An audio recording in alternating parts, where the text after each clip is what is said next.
디트로이트 자동차 업계가 발칵 뒤집혔습니다. 57.8%, 도요타가 30년 동안 단 한 번도 내준 적 없던 그 성장률이었습니다. JD 파워 본사 회의실에 들어온 보고서 한 장, 거기 적힌 숫자를 본 순간 미시간 호숫가의 모든 분석가들이 입을 다물었습니다. 현대와 기아가 도요타가 30년 동안 지켜온 하이브리드 왕좌를 흔들기 시작했습니다. 한때 아무도 믿지 않았던 한국차가 이제 미국 시장에서 도요타의 심장을 겨누고 있습니다. 그 충격적인 전말을 지금 공개합니다.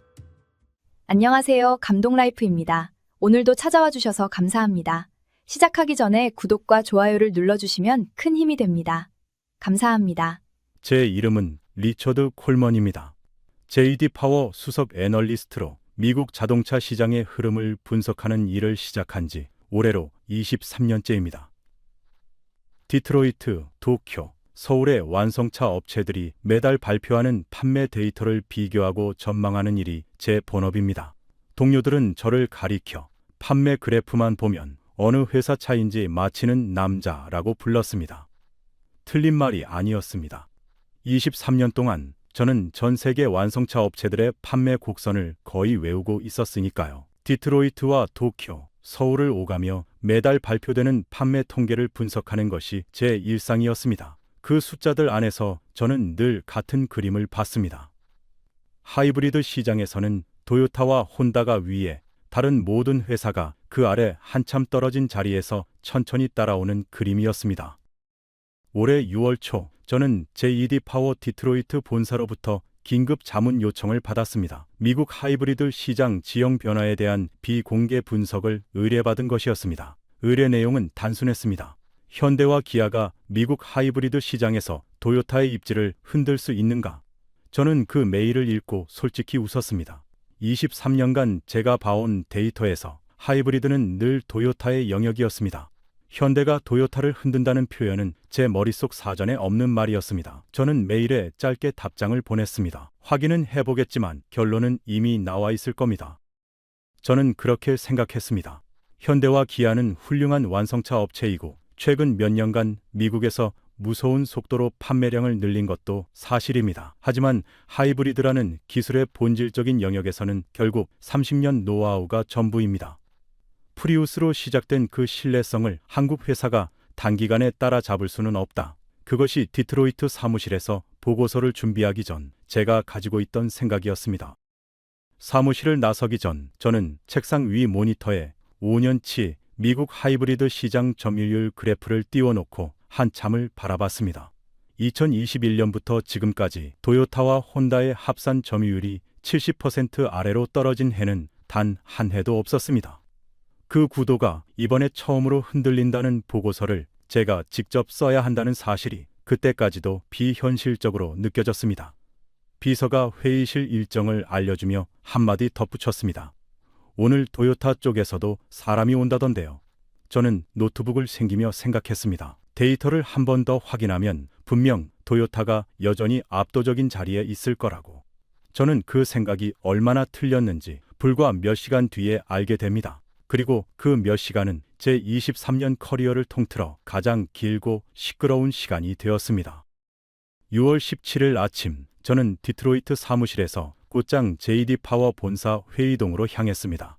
차창 밖으로 미시간 호숫가의 빌딩들이 아침 햇살을 받아 반짝이고 있었습니다. 저는 가방을 한 번 더 확인했습니다. 가방 안에는 5년치 미국 하이브리드 시장 점유율 데이터가 들어 있었습니다. 첫 번째 임무는 단순했습니다. 48시간 안에 2026년 미국 하이브리드 시장 지형 변화 보고서를 완성해서 산업분석위원회에 제출하는 것이었습니다. 차에서 내려 건물 로비로 들어서자 에어컨의 차가운 바람이 얼굴을 스쳤습니다. 로비 벽면에는 역대 올해의 차로 선정된 모델들의 사진이 줄지어 걸려 있었습니다. 저는 그 벽을 지나며 생각했습니다. 이 도시의 자동차 업계 한복판에서 불과 며칠 뒤 벌어질 일이 수십 년간 굳어진 시장 인식을 뒤흔들 것이었습니다. 저는 아직 그것을 몰랐습니다. 엘리베이터를 타고 올라가는 동안 저는 휴대전화로 도착한 자료를 다시 훑어봤습니다. 산업분석위원회가 의뢰한 분석의 핵심은 명확했습니다. 현대와 기아의 하이브리드 판매 증가가 일시적 현상인지 구조적 변화인지를 판단해달라. 저는 그 문장을 2번 읽었습니다. 위원회 측이 굳이 외부 애널리스트에게 이런 질문을 던졌다는 사실 자체가 그들도 뭔가 불안한 신호를 감지하고 있다는 뜻이었습니다. 오전 9시 50분 JD 파워 본사 17층 산업분석위원회의 비공개 회의실. 저는 문을 열고 안으로 들어섰습니다. 통유리 너머로 디트로이트 강변이 한눈에 내려다 보였습니다. 테이블 위에는 이미 두꺼운 자료 묶음들이 쌓여 있었고 진한 커피 향이 방 안에 옅게 퍼져 있었습니다. 참석자는 모두 8명이었습니다. JD 파워 측 전략팀, 산업분석위원회 위원들, 그리고 혼다 북미 법인에서 파견된 자문관 일부였습니다. 저는 자리에 앉으며 물 한 잔을 따랐습니다. 창밖으로 디트로이트 강변의 다리가 아침 햇살 아래 반짝이고 있었습니다. 평화로운 풍경이었습니다. 하지만 회의실 안의 공기는 묘하게 무거웠습니다. 이 자리에 모인 사람들 모두가 같은 보고서를 기다리고 있었습니다. 현대와 기아가 미국 하이브리드 시장에서 도요타의 입지를 흔들 수 있는가? 그 질문 하나에 모두의 신경이 곤두서 있었습니다. 제가 자리를 잡고 앉은 채 5분도 되지 않아 문이 다시 열렸습니다. 켄지 야모토였습니다. 토요타 북미법인 수석 전략 책임자, 일본 나고야 출신으로 25년 넘게 도요타의 하이브리드 전략을 이끌어온 베테랑이었습니다. 그는 손목에 작은 프리우스 로고가 새겨진 시계를 차고 있었는데 회의 때마다 그것을 한 번씩 매만지는 버릇이 있다고 알려져 있었습니다. 그는 상석 바로 옆자리에 앉으며 시계를 한 번 매만졌습니다. 마치 의식을 치르는 사람처럼요. 저는 그 시계를 잠깐 바라봤습니다. 1997년 출시된 1세대 프리우스의 로고를 그대로 본뜬 것이었습니다. 야마모토는 그것을 손끝으로 가볍게 쓸어내리며 말했습니다. 하이브리드가 어디서 시작됐는지 저는 늘 이걸 보면서 다시 생각합니다. 그의 목소리에는 자부심이 가득 담겨 있었습니다. 동료들이 그를 두고 하는 말이 떠올랐습니다. 야마모토에게 하이브리드 시장이란 숫자의 문제가 아니라 혈통의 문제라는 말이었습니다. 비서가 회의실 문 앞에서 마지막 참석자 명단을 확인하고 있었습니다. 저는 그 틈에 가방에서 제 자료를 꺼내 다시 한번 점검했습니다. 5년치 점유율 그래프, 월별 판매량 추이, 그리고 아직 공개되지 않은 최신 수치들. 저는 그것들을 순서대로 정리하며 생각했습니다. 오늘 이 회의실에서 가장 큰 충돌은 야마모토와의 사이에서 일어날 것이다. 그리고 저는 그 충돌에서 제가 이길 거라고 자신할 수 없었습니다. 저는 그 모습을 보며 직감했습니다. 오늘 가장 단호한 목소리는 저 사람에게서 나올 것이다. 그리고 저는 그 목소리에 반박할 데이터를 가지고 있지 않다고 그 순간까지도 믿고 있었습니다.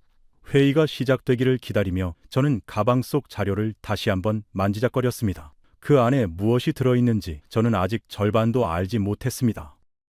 의장을 맡은 JD 파워 산업분석위원회 총괄이 첫 번째 안건을 꺼냈습니다. 2026년 미국 하이브리드 시장, 현대, 기아와 도요타의 점유율 변화 분석. 말이 끝나기가 무섭게 야마모토가 시계를 손끝으로 한번 매만지며 입을 열었습니다. 이 논의는 사실 결론이 정해져 있습니다. 현대와 기아의 하이브리드 판매가 늘어난 건 인정합니다. 하지만 그건 재고 소진과 인센티브 프로모션의 결과입니다. 진짜 시장은 누가 30년간 검증된 신뢰성을 갖고 있느냐로 결정됩니다. 도요타는 1997년부터 하이브리드를 만들었고 그 시간이 곧 품질입니다. 회의실이 잠시 조용해졌습니다. 몇몇 참석자들이 고개를 끄덕였습니다. 야마모토는 자신의 발언이 이미 결론인 것처럼 다시 시계를 매만졌습니다. 저는 그 순간을 잊을 수 없습니다. 야마모토의 말에는 틀린 것이 없었습니다. 실제로 도요타의 하이브리드 시스템은 30년 가까이 시장에서 검증돼 왔고 신뢰성 평가에서도 꾸준히 상위권을 유지해 왔습니다. 30년의 검증이라는 단어, 그 자체로 반박하기 어려운 논리였습니다. 하지만 뭔가 이상했습니다. 저는 손끝으로 테이블을 가볍게 두리며 생각했습니다. 이 회의가 시작되기 전 JD 파워 측이 저에게 보낸 자료 중에는 현대와 기아의 하이브리드 판매가 단발성이 아니라는 메모가 섞여 있었습니다. 인센티브 프로모션이라는 그 말이 정말 지금 이 순간에도 유효한 것인지 의문이 들었습니다. 잠깐요, 제가 말했습니다. 야마모토가 시계에서 손을 떼고 저를 바라봤습니다. 야마모토 씨, 한 가지 여쭤봐도 될까요? 인센티브 프로모션이라고 하셨는데 그 효과가 정확히 몇 개월이나 이어지고 있습니까? 야마모토는 잠시 멈추었습니다. 그러더니 자료를 내려놓으며 말했습니다. 일시적 현상입니다. 큰 흐름에서 보면 무의미한 변동입니다. 저는 고개를 끄덕였습니다. 맞습니다. 그런데 그 일시적 현상이라는 표현을 만들어낸 숫자들이 있습니다. 오늘 그 숫자를 먼저 들어보시겠습니까? 야마모토는 대답하지 않았습니다. 대신 팔짱을 끼고 등받이에 몸을 기댔습니다. 그것이 그의 대답이었습니다. 회의 진행자가 저에게 발언권을 주었습니다. 저는 천천히 자리에서 일어났습니다. 가방에서 파일 하나를 꺼냈습니다. 디트로이트에서부터 가져온 5년치 데이터가 담긴 파일이었습니다. 저는 그것을 테이블 위에 펼쳤습니다. 야마모토의 시선이 잠깐 그쪽으로 향했다가 돌아왔습니다. 일시적 현상이라는 단어로 이 흐름을 설명하기에는 저는 천천히 말했습니다. 이미 숫자가 너무 멀리 가 있습니다. 회의실이 다시 조용해졌습니다. 이번에는 조금 다른 종류의 침묵이었습니다. 야마모토가 팔짱을 낀 채로 저를 바라보고 있었습니다. 그의 표정에는 아직 여유가 있었습니다. 야마모토가 입꼬리를 살짝 올리며 말했습니다. 콜먼 씨, 현대와 기아가 미국에서 좋은 실적을 내고 있다는 건 저도 인정합니다. 판매량이 늘면 다들 흥분합니다. 하지만 그건 한 분기에 들뜬 숫자입니다. 우리가 지금 이 자리에서 논의해야 할 것은 한 해에 들뜬 숫자가 아니라 30년간 입증된 하이브리드 기술의 본질입니다. 그는 다시 시계를 매만졌습니다. 그 동작이 회의실 안에서 유독 눈에 띄었습니다. 몇몇 시선이 저에게 쏠렸습니다. 저는 잠시 숨을 고르고 다음 자료를 꺼냈습니다. 본질이라는 표현 좋습니다. 그런데 그 본질을 숫자로 한번 비교해 보겠습니다. 저는 현대 기아의 월별 하이브리드 판매량 추이를 테이블 위에 펼쳤습니다. 4월 판매량은 41,239대로 전년 동월 대비 57.8% 늘었습니다. 그리고 5월에는 43,392대로 같은 57.8% 증가율을 다시 기록했습니다. 한 번의 호황이 아니라 2달 연속 같은 강도로 이어지고 있다는 뜻입니다. 야마모토의 시계 매만지던 손가락이 잠시 멈췄습니다. 그건 재고 정리입니다. 야마모토가 곧바로 받아쳤습니다. 신형 모델 출시 전에 구형 재고를 빠르게 소진하려는 판매 전략입니다. 그게 끝나면 숫자는 다시 정상으로 돌아옵니다. 그의 목소리에는 여전히 확신이 담겨 있었습니다. 저는 고개를 끄덕였습니다. 맞습니다. 재고 소진 전략이 있을 수 있습니다. 그런데 야마모토 씨, 2달 연속 똑같은 증가율이 나온다는 게 재고 정리의 특징일까요? 아니면 지속적인 수요의 특징일까요? 회의실 안 몇몇이 자료를 다시 들여다보기 시작했습니다. 야마모토가 잠시 말을 멈췄습니다. 그러더니 다른 각도로 전선을 옮겼습니다. 좋습니다. 2달간의 증가율이라고 칩시다. 그런데 그게 정말 시장 구조의 변화를 의미합니까? 특정 모델 한두 개의 인기라고 해서 미국 하이브리드 시장 전체가 재편된다는 보장은 없습니다. 그는 다시 자신감을 되찾은 표정으로 말했습니다. 몇몇 참석자가 고개를 끄덕이는 것이 보였습니다. 특정 모델의 인기와 산업 전체의 구조 변화를 구분해야 한다는 그의 논리는 자동차 산업 분석에서 흔히 통용되는 정설이었습니다. 저는 그 말을 잠시 곱씹다가 입을 열었습니다. 맞습니다. 한두 모델만으로는 구조 변화라고 말하기 어렵습니다. 그런데 야마모토 씨, 이 표를 다시 보겠습니다. 저는 가방에서 다음 자료를 꺼냈습니다. 회의 진행자가 저에게 발언권을 주었습니다. 저는 천천히 자리에서 일어났습니다. 야마모토의 시선이 잠깐 그쪽으로 향했다가 돌아왔습니다. 본질이라는 단어로 이 흐름을 설명하기에는 저는 천천히 말했습니다. 이미 숫자가 너무 멀리 가 있습니다. 회의실이 다시 조용해졌습니다. 이번에는 조금 다른 종류의 침묵이었습니다. 야마모토는 팔짱을 낀 채로 저를 바라보고 있었습니다. 그의 표정에는 아직 여유가 있었습니다. 콜먼 씨, 숫자가 멀리 갔다는 건 동의합니다. 다만 그 거리가 한두 달의 일이라면 30년의 본질을 뒤집을 수는 없습니다. 그는 다시 시계를 매만졌습니다. 그 동작이 회의실 안에서 유독 눈에 띄었습니다. 몇몇 시선이 저에게 쏠렸습니다. 저는 그 시선들을 느끼며 파일의 첫 장을 천천히 넘겼습니다. 속으로 생각했습니다. 좋습니다. 그렇다면 30년의 본질이라는 그 말을 숫자로 직접 검증해 보여드리죠. 아직 꺼내지 않은 카드가 한두 장이 아니었습니다. 저는 파일 첫 장을 테이블 위에 올려놓았습니다. A4 용지 한 장이었습니다. 숫자 몇 개가 적혀 있었습니다. 저는 그것을 천천히 읽기 시작했습니다. 2024년 1분기 현대차의 미국 하이브리드 마켓세어는 8%였습니다. 2026년 1분기 같은 수치가 10.9%입니다. 2.9%포인트 상승입니다. 저는 천천히 읽었습니다. 회의실 안이 조용했습니다. 야마모토는 팔짱을 낀 채였습니다. 그리고 한 가지 더, 저는 말을 이었습니다. 1분기 기준으로 기아는 미국에서 현대자동차 자체의 판매량을 추월했습니다. 그리고 도요타와 혼다를 포함한 전체 완성차 업체 중에서 증가율 1위에 올랐습니다. 아무도 대답하지 않았습니다.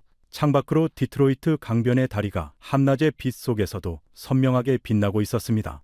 저는 그것이 단순한 숫자가 아니라는 것을 알고 있었습니다. 그 뒤에는 몇 년에 걸친 시장의 변화가 있었습니다. 야마모토가 먼저 입을 열었습니다. 그는 시계를 손끝으로 매만지며 말했습니다.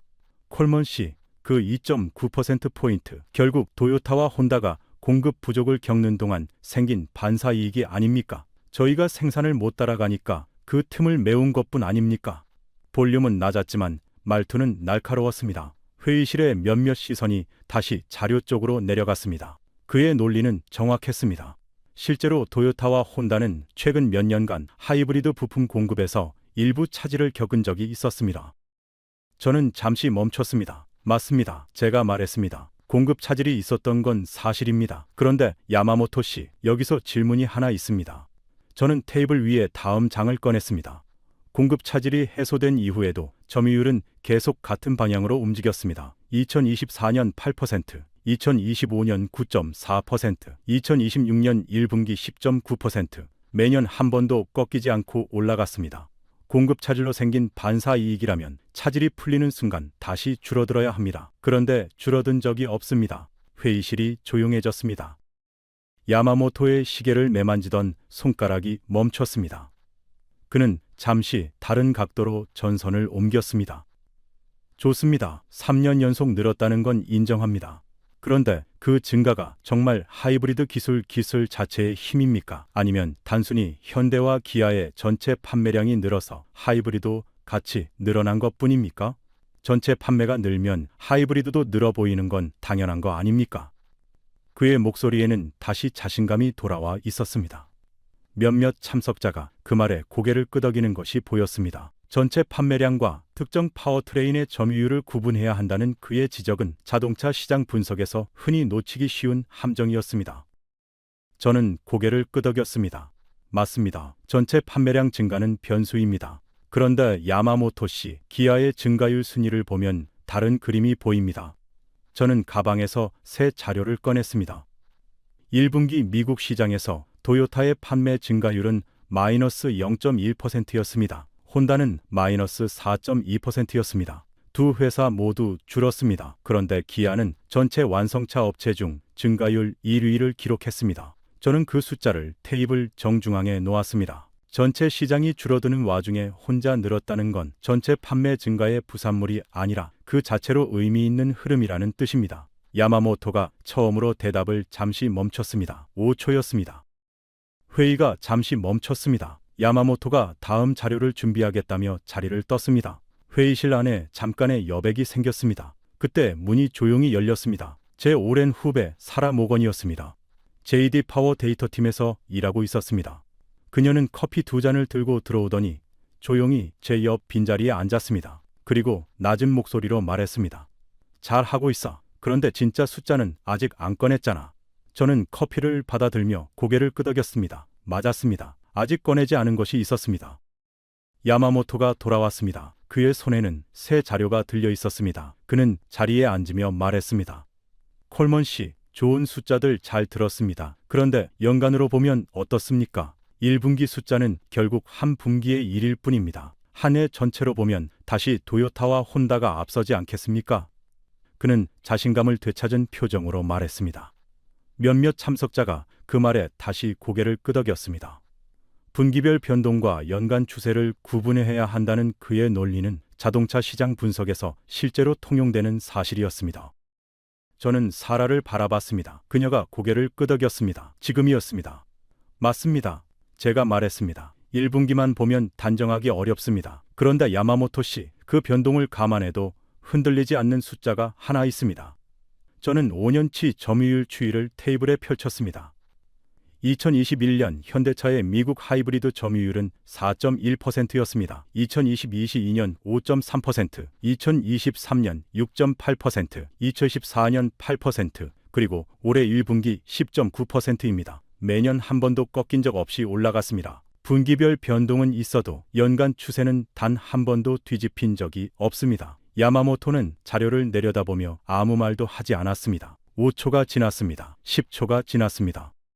침묵이 길어졌습니다. 회의실 천장 조명이 낮게 윙윙거리는 소리가 갑자기 크게 들렸습니다. 야마모토가 마침내 입을 열었습니다. 5년간 꾸준히 늘었다는 건 인정합니다. 하지만 콜먼 씨, 그건 결국 도요타가 전기차 전환에 자원을 분산시키는 드는 동안 생긴 반사 효과가 아닙니까?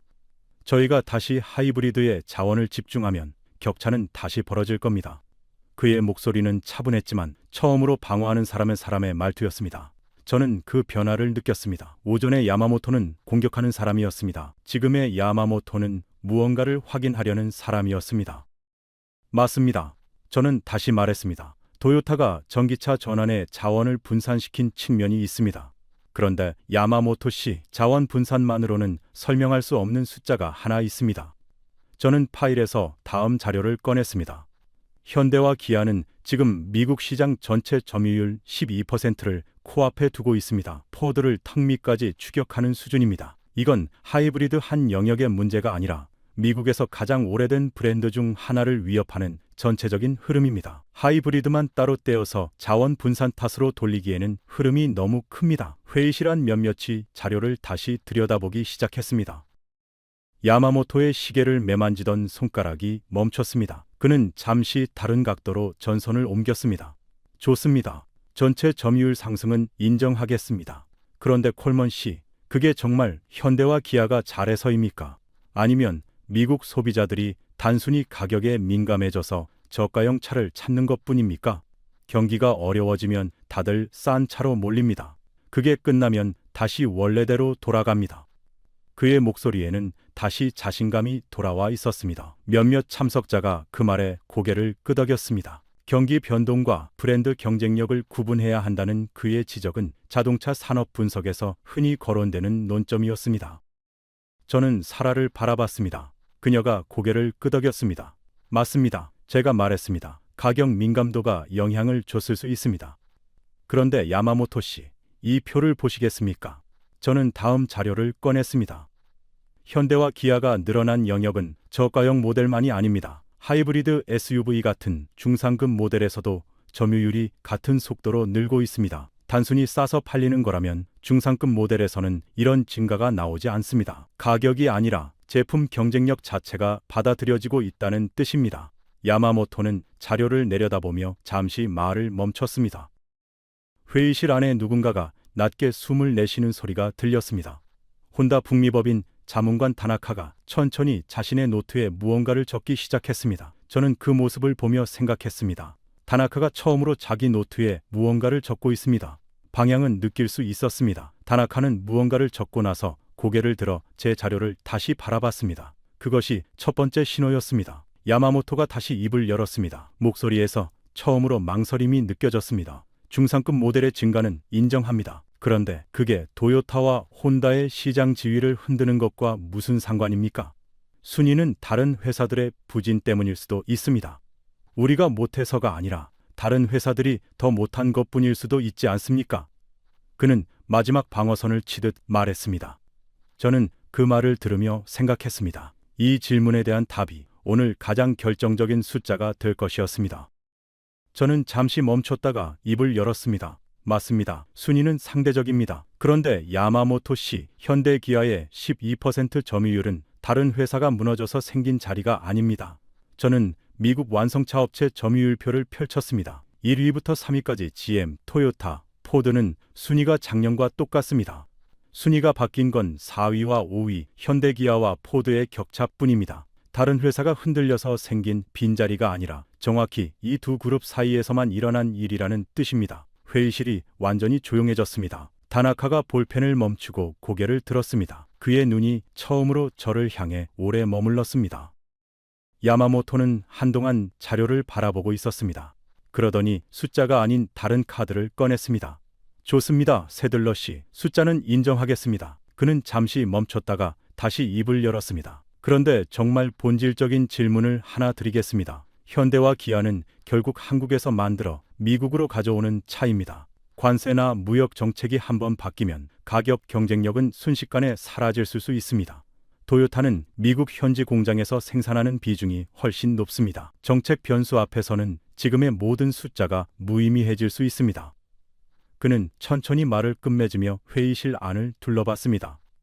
회의실 안의 공기가 다시 무거워졌습니다. 이건 그가 아직 꺼내지 않았던 마지막 종류의 질문이었습니다. 저는 잠시 그 말을 곱씹었습니다.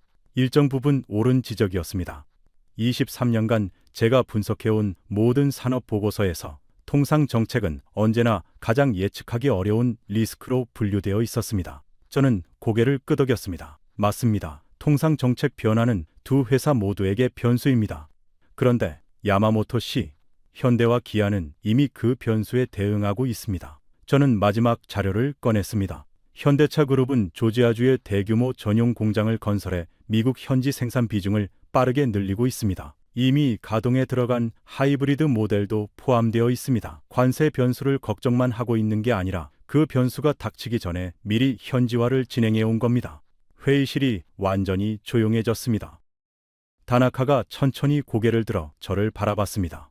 그리고 처음으로 입을 열었습니다. 그 조지아 공장 가동률, 정확한 수치가 어디 있습니까? 저는 그를 바라보며 말했습니다. 현대차 그룹의 공식 발표 자료입니다. 올해 안에 풀가동 체제에 들어갈 계획입니다. 다나카가 천천히 고개를 끄덕였습니다. 그리고 자신의 노트에 무언가를 적었습니다. 노트를 덮지 않은 채 테이블 위에 펼쳐두고 저를 바라봤습니다. 처음으로 그와 눈이 마주쳤습니다. 야마모토는 그 장면을 보고 있었습니다. 그의 얼굴에서 여유가 완전히 사라지고 있었습니다. 침묵이 길어졌습니다. 10초, 15초.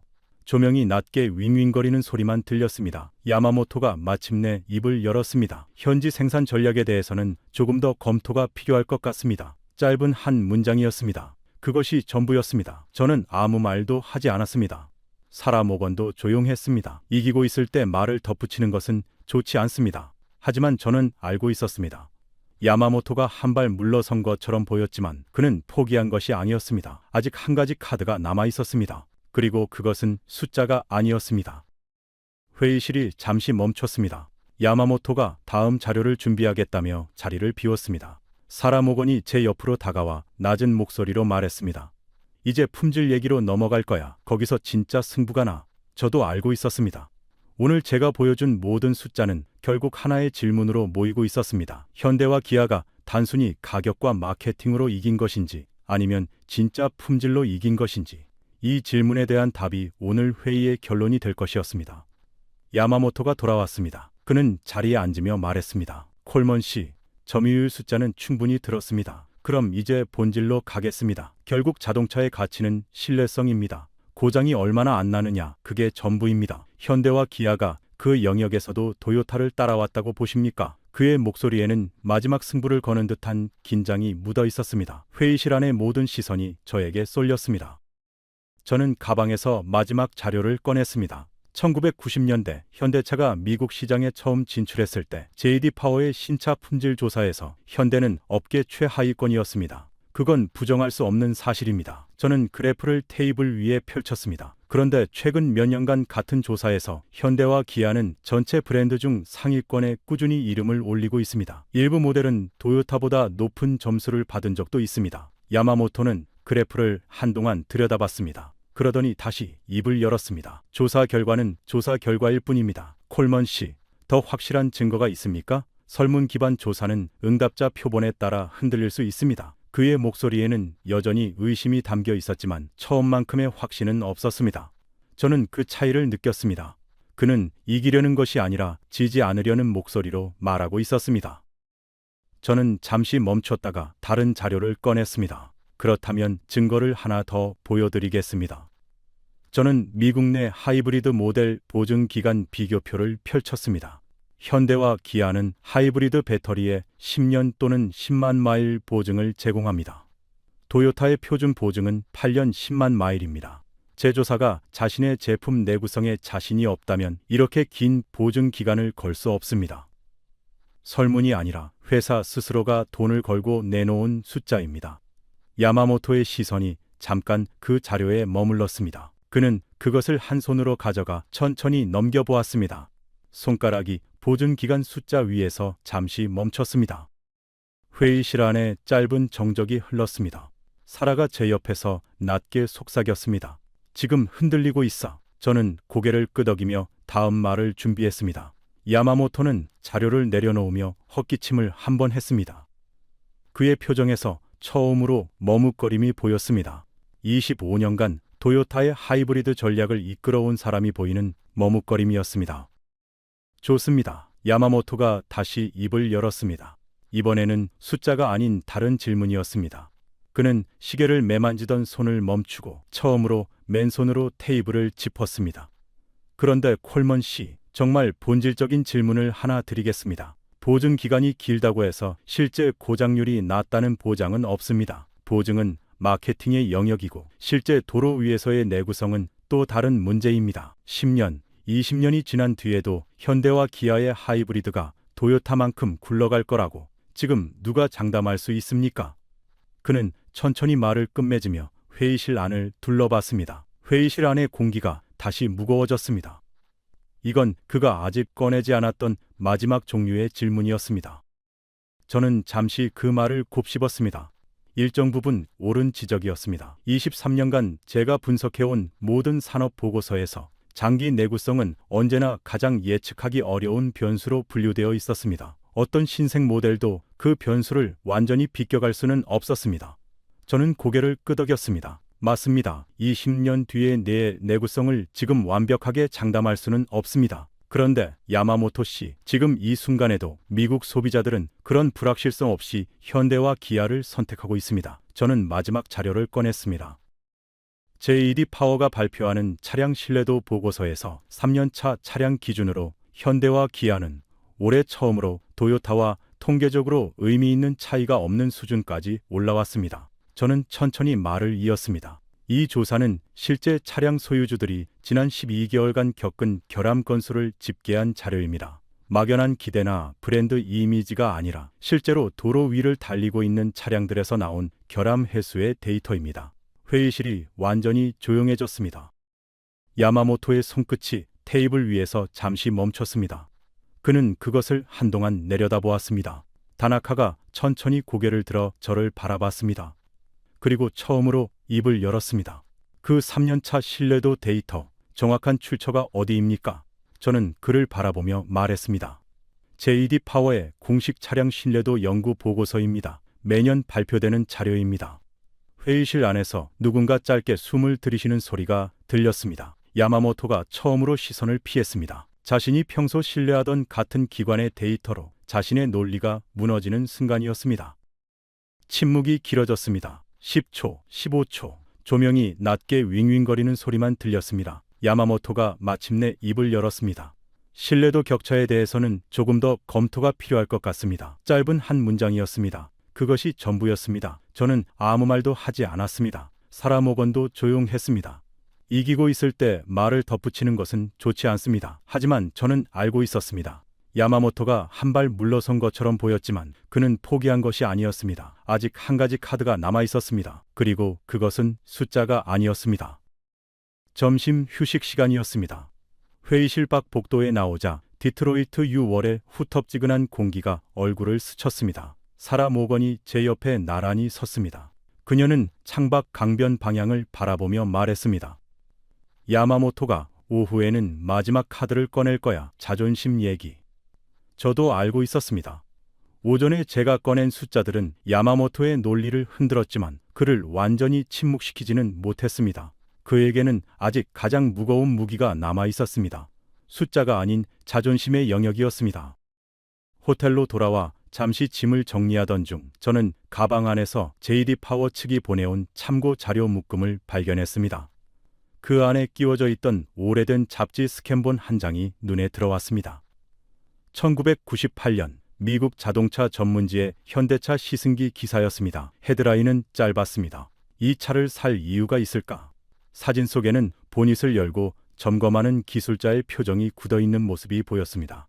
저는 그 사진을 한동안 들여다봤습니다. 자료 아래쪽에는 당시 JD 파워 신차 품질 조사 순위가 함께 첨부되어 있었습니다. 1998년 현대차는 조사 대상 브랜드 중 거의 최하위권에 머물러 있었습니다. 저는 그 순위표 옆에 적힌 짧은 기사 발췌문을 읽었습니다. 현대는 가격으로 버티는 차다. 품질로 경쟁할 생각은 하지 않는 게 좋다. 저는 그 문장을 2번 읽었습니다. 당시 미국 자동차 업계가 한국 차를 어떻게 바라봤는지 그 한 문장에 다 담겨 있었습니다. 저는 자료를 더 읽어 내려갔습니다. 1990년대 후반부터 2000년대 초반까지 현대차는 미국 시장에서 거의 농담거리에 가까운 취급을 받았습니다. 코미디 프로그램에서 현대차를 소재로 한 풍자가 나올 정도였습니다. 당시 현대차 미국 법인 직원들은 딜러들에게 차를 입고시키는 것조차 쉽지 않았다고 회고했습니다. 품질에 대한 불신이 너무 깊었기 때문이었습니다. 저는 그 자료를 내려놓고 잠시 눈을 감았습니다. 가슴이 묘하게 무거웠습니다. 그 시절로부터 28년이 지난 지금 같은 회사가 JD 파워 신뢰도 조사에서 도요타와 통계적으로 의미 있는 차이가 없는 수준까지 올라와 있었습니다. 자료 마지막 페이지에는 1999년 현대차 미국 법인의 한 임원 인터뷰가 짧게 실려 있었습니다. 딜러들이 우리 차를 받아주지 않으려 했습니다.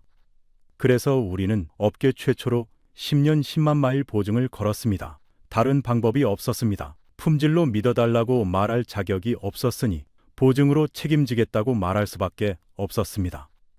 저는 그 문장을 읽으며 숨을 잠시 멈췄습니다. 오늘 회의실에서 제가 가장 강력한 반박 카드로 썼던 그 10년 보증이 사실은 27년 전 그 절박함에서 시작된 것이었다는 사실을 저는 그제서야 알았습니다. 저는 그 발췌문을 2번 읽었습니다. 그리고 3번 읽었습니다. 23년 동안 수천 페이지의 자동차 산업 보고서를 읽었지만 이 짧은 문장 앞에서 멈춘 것은 처음이었습니다. 이것이 데이터입니다. 숫자로 표현되지 않는 데이터였습니다. 저는 사라에게 그 2장의 스캔본을 보여줬습니다. 그녀는 한동안 말없이 그것을 들여다보았습니다. 그러더니 낮은 목소리로 말했습니다. 내 아버지가 그때 현대차 딜러였대. 손님들한테 욕먹는 날이 더 많았다고 하셨어. 그때는 현대차 팔면서 사과부터 하고 시작했다고 하더라. 그녀의 목소리가 살짝 갈라졌습니다. 저는 아무 말도 하지 못했습니다. 저는 창밖을 바라봤습니다. 디트로이트의 오후 햇살이 빌딩 사이로 비스듬히 들어오고 있었습니다. 저는 그 28년의 간극이 어떻게 메워졌는지 생각했습니다. 딜러들에게 욕을 먹으면서도 보증을 걸었던 그 시절의 사람들이 지금 JD 파워 신뢰도 조사에서 도요타와 어깨를 나란히 하는 차를 만들어낸 것이었습니다. 더 이상 누군가의 동정이나 가격 할인으로 차를 파는 시대가 아니었습니다. 저는 그 생각을 멈출 수가 없었습니다. 야마모토가 오늘 종일 30년의 본질이라고 부르던 그 기준이 사실은 한 회사가 가장 낮은 자리에서부터 다시 쌓아 올린 것이었다는 사실을 그 순간 비로소 이해했습니다. 오늘 오후 회의실로 돌아가면 저는 다시 숫자로 이야기할 것입니다. 57.8%, 10.9%, 통계적으로 의미 없는 격차. 하지만 그 숫자들 뒤에는 딜러에게 사과부터 하고 시작해야 했던 시절이 있었다는 것을 이제는 잊지 않을 것이었습니다. 사라가 시계를 보며 자리에서 일어났습니다. 들어가자. 저는 잡지 스캔본을 가만히 가방 안에 다시 넣었습니다. 그리고 천천히 고개를 끄덕였습니다. 오후 3시가 넘었습니다. 회의실 창밖으로 디트로이트 강변의 햇살이 기울기 시작했습니다. 저는 자리에 앉으며 가방 속 마지막 자료를 만졌습니다. 야마모토는 잠시 자리를 비웠다가 돌아왔습니다. 그의 손목에는 여전히 프리우스 로고 시계가 채워져 있었습니다. 저는 그것을 보는 순간 직감했습니다. 마지막 카드입니다. 야마모토는 자리에 앉으며 시계를 한 번 더 매만졌습니다. 그리고 처음으로 목소리의 톤을 낮췄습니다. 콜먼 씨, 저도 오늘 설득력 있는 데이터를 많이 봤습니다. 그는 잠깐 멈췄습니다. 그런데 한 가지만 묻겠습니다. 유산입니다. 그 한 단어가 회의실 안에 무겁게 떨어졌습니다. 그는 시계를 손끝으로 가볍게 매만지며 말했습니다. 도요타는 1997년부터 하이브리드 시장을 만들어 왔습니다. 프리우스, 캠리 하이브리드, RAV4 하이브리드까지. 현대와 기아가 한동안 잘 나가더라도 결국 사람들은 다시 도요타가 만든 기준으로 돌아옵니다. 점유율은 오르고 내리지만 기준을 만든 자리는 변하지 않습니다. 어느 쪽이 진짜 하이브리드의 중심입니까? 회의실 안에 몇몇이 그 말에 다시 고개를 끄덕였습니다. 저는 잠시 눈을 감았습니다. 머릿속으로 숫자들을 빠르게 돌렸습니다. 맞습니다. 유산은 중요합니다. 그런데 야마모토 씨, 유산을 숫자로 한번 보여드리겠습니다. 저는 가방에서 마지막 자료를 꺼냈습니다. 올해 콘슈머 리포트가 발표한 하이브리드 추천 모델 명단입니다. 현대와 기아의 모델이 포함된 부문이 작년보다 2배 늘었습니다. 하이브리드의 기준을 정하는 자리에 현대와 기아가 손님이 아니라 후보로 함께 서 있다는 뜻입니다. 기준을 흔드는 게 아니라 기준 그 자체의 일부가 되어가고 있다는 뜻입니다. 야마모토가 눈썹을 살짝 올렸습니다. 야마모토는 잠시 자료를 들여다보다가 마지막으로 입을 열었습니다. 좋습니다. 추천 명단은 인정합니다. 그런데 콜먼 씨, 결국 오늘 이 모든 논의는 현대와 기아가 운이 좋았다는 이야기로 정리될 수도 있습니다. 배터리 가격 하락이라는 거대한 물결이 마침 현대와 기아의 대량 생산 체제와 맞아떨어진 겁니다. 도요타도 비슷한 물결을 만났다면 똑같이 했을 겁니다.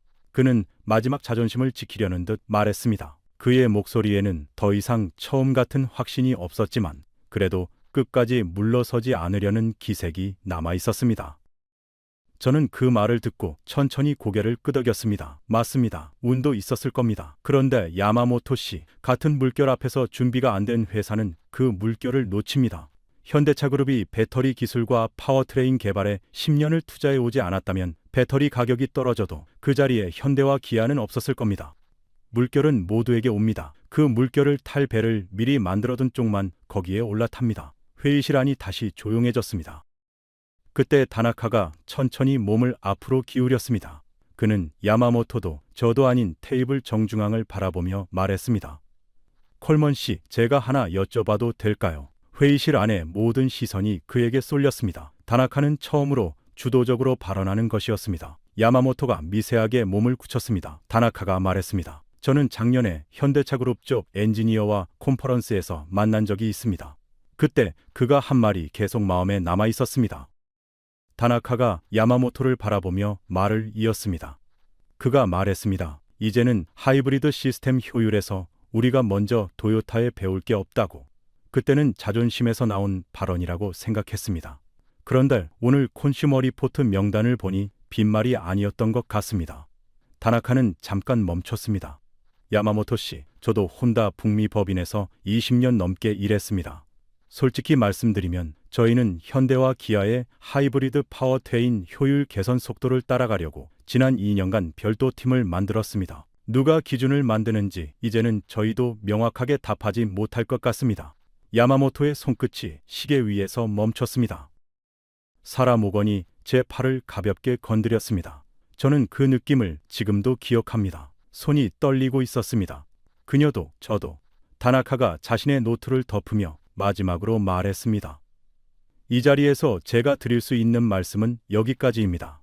다만 혼다 본사에 돌아가면 오늘 본 숫자 그대로 보고하겠습니다. 야마모토는 자신의 시계를 내려다보았습니다. 천천히 손목에서 그것을 풀어 가방 안에 집어넣었습니다. 오늘 이 회의실에서 그것이 처음 있는 일이었습니다. 회의가 시작된 이후 단 한 번도 손목에서 풀지 않았던 시계를 지금 처음으로 풀었습니다.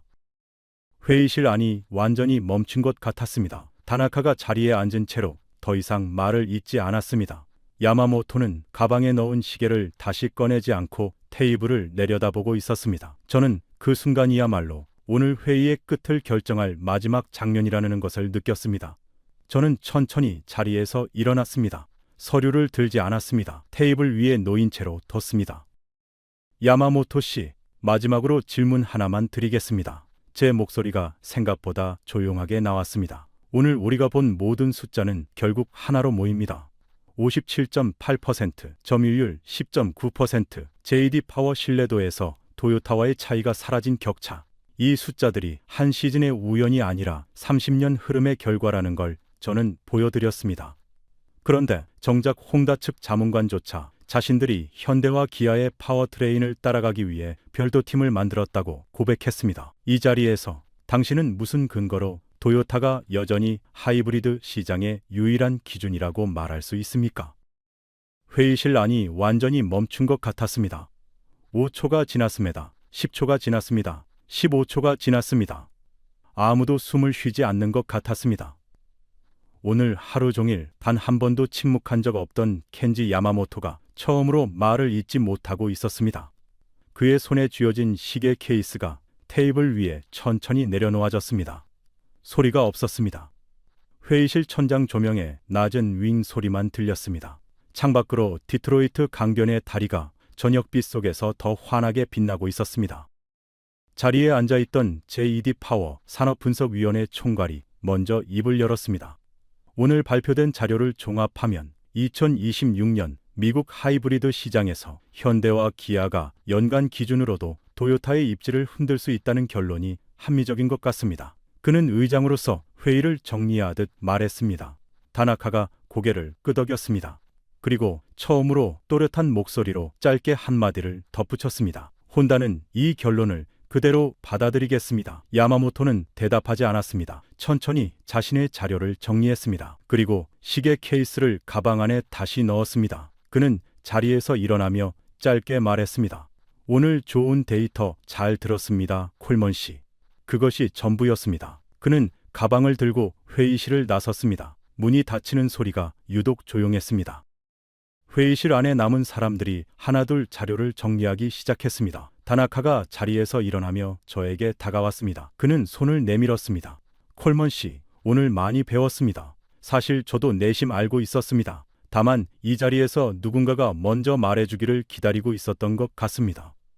저는 그의 손을 잡았습니다. 그의 손이 의외로 따뜻했습니다.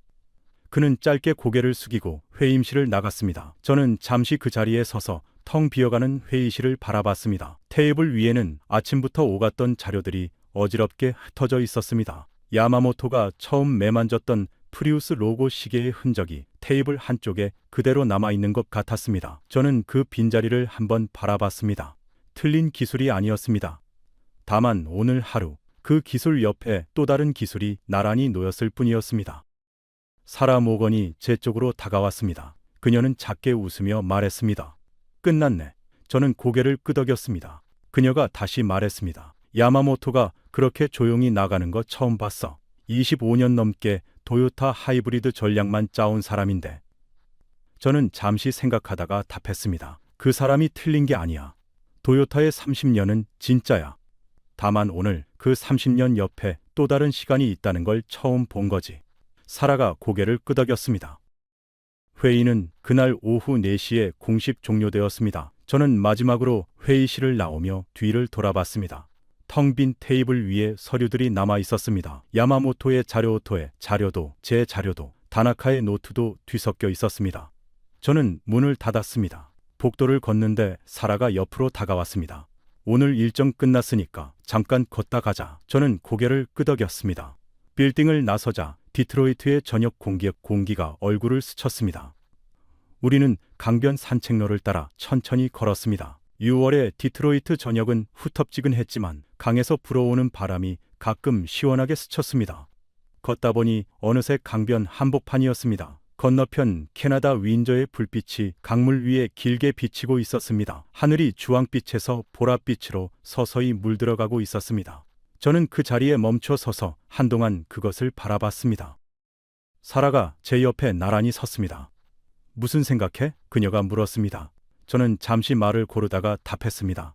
23년 동안 나는 숫자가 전부라고 믿었어. 그런데 오늘 알았어. 숫자는 추억을 이기지 못한다고 믿었는데 틀렸더라. 숫자가 추억을 증명하더라. 사라가 조용히 웃었습니다. 그 딜러들한테 사과부터 했다던 시절 얘기? 저는 고개를 끄덕였습니다. 그녀가 다시 말했습니다. 내 아버지가 그 얘기를 들으면 좋아하실 것 같아. 그렇게 욕먹으면서도 차를 팔던 사람들이 결국 이긴 거니까. 저는 강 건너편 윈저의 불빛을 다시 한번 바라봤습니다. 그 불빛 아래로 고속도로를 달리는 차들의 헤드라이트가 점점이 이어지고 있었습니다. 그중 몇 대가 현대나 기아의 차인지는 알 수 없었지만 저는 그 흐름을 보며 생각했습니다. 28년 전 이 도시에서 현대차는 농담의 대상이었습니다. 지금은 이 도시의 분석가들이 모여 그 회사의 숫자를 두고 하루 종일 논쟁을 벌였습니다. 강물 위로 노을이 완전히 저물어가는 그 자리에 서서 저는 생각했습니다. 57.8%라는 숫자는 1998년 딜러들에게 사과부터 해야 했던 한 회사의 자리에서부터 시작된 것이었습니다. 추억이 아니라 약속이었습니다. 그 약속이 28년이 지나 오늘 토요타의 신뢰성을 흔드는 자리로 돌아온 것이었습니다. 야마모토는 틀리지 않았습니다. 토요타의 30년도 진짜였습니다. 다만 그 옆에서 더 낮은 곳에서 시작해 더 빠르게 올라온 또 다른 시간이 있었다는 것을 오늘 이 도시는 처음으로 인정했습니다. 도쿄가 아닌 디트로이트에서, 그것도 JD 파워가 의뢰한 분석에서 이런 결론이 나올 줄은 저도 몰랐습니다. 23년 경력에서 가장 예상 밖의 보고서가 될 것이었습니다. 하지만 저는 이상하게 편안했습니다. 데이터는 거짓말을 하지 않습니다. 다만 그 데이터 뒤에 무엇이 있는지를 보려 하지 않으면 절반만 보게 됩니다. 저는 오늘 나머지 절반을 본 것이었습니다. 사라가 시계를 보며 말했습니다. 보고서 써야지. 오늘 본 거 그대로. 저는 고개를 끄덕이며 마지막으로 강물을 한 번 더 바라봤습니다. 이 이야기를 들으신 여러분도 이제 아실 겁니다. 현대와 기아가 토요타의 하이브리드 시장을 흔든 것이 단순한 가격 경쟁이 아니라는 것을, 딜러에게 사과부터 해야 했던 회사가 28년 만에 토요타와 신뢰도에서 어깨를 나란히 하게 된 그 거리의 이름을, 그것은 운이 아니었습니다. 가장 낮은 곳에서 다시 쌓아올린 약속이었습니다. 이 이야기가 감동이 되셨다면 주변 분들과 함께 나눠주세요. 대한민국의 저력을 더 많은 분들이 아셔야 합니다. 구독과 좋아요는 이런 이야기를 계속 전할 수 있는 힘이 됩니다. 지금까지 감동 라이프였습니다. 감사합니다.